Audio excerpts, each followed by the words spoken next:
Hello, Jeff Sawyer with J&S Solutions. Today's video will be the interview process, interviewing the applicant, part 4. And this video is going to be about situational questions for when you're looking for people that have ambition. So all these questions are related to their ambition and what they've done in their previous job. So I will be reading, there's quite a few of these questions. I'll read through them all, then we'll talk about them all at the end, okay? So here we go. Describe a major project or an idea that was implemented primarily because of your efforts. What was your role and what was the outcome? I am using my cheat sheet that I use when I do the interviews. I actually read these just to the applicant just like I am to you right now. Describe a time when you made a suggestion to improve the work in your organization. Give an example of an important goal that was set in the past. Tell about your success in reaching it. Give 2 examples of things you've done in previous jobs that demonstrate your willingness to work hard. How many hours a day do you put into your work? What were your studying patterns in school? Good question for somebody that's got school background.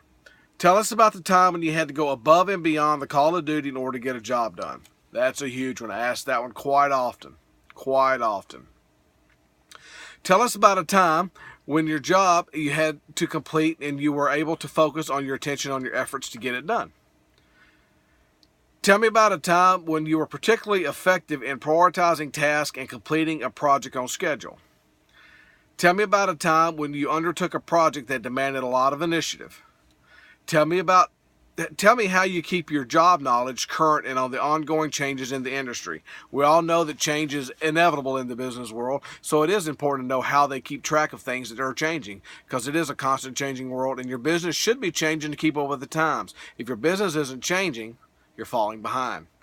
You're losing sales. You're going in the wrong direction. Your business is not growing forward. It's very important that your business change and people are able to adapt to those changes as well. Okay?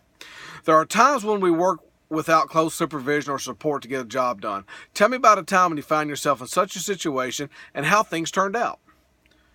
What impact did you have on your last job? That's a great question to ask. I always ask that question. What is the most competitive work situation you have experienced? How did you handle it, and what was the result? That's a good question to ask somebody if you're going to have 2 people competing for a particular job, or you're looking at somebody possibly wanting to compete and be able to come into a position of a leadership, and also them compete with somebody else to see who can maybe get another promotion. That you're possibly looking at this person for a second promotion down the line, because that's how highly you're thinking of them.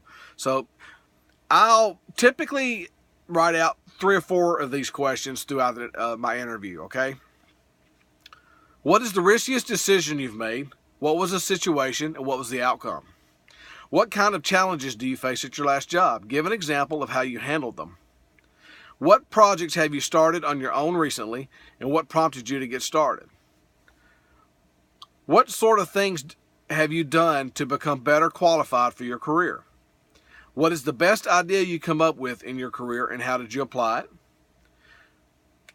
When you disagree with your manager, what do you do? Give me an example. That's a good one, because we don't always agree with our bosses. The question is do you bring it up in a meeting, or do you pull them aside and have a conversation with them? It's all on tact and how it's done.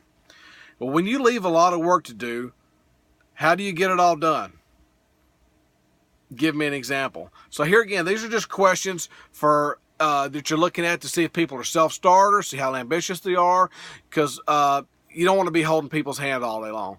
I will ask generally 1 or 2, maybe 3 of these questions during a typical interview. And I'll just have my little sheet here. Typically, I'll write out, I've got 28 pages of these questions we're going to be going through in the upcoming videos. So there's a lot of questions to this. I typically write 2 or 3, about 10 questions total out of all of them. Depending on the position I'm looking for, whether I need more ambitious, whether I need more hardworking, whether I need more somebody with a thought process, you can load up on the questions for the position that you're needing. But ambitious questions are always a great one to ask, because you want to know if ambition has a lot to do with self-starting. Do you have to hold this person's hand? So that will conclude this video. If you have any questions, you can always email me at jsawyersolutions@gmail.com, or you can leave a comment, and don't forget to subscribe to my channel for future videos. And if you have any questions, just let me know. Thanks. Have a great day.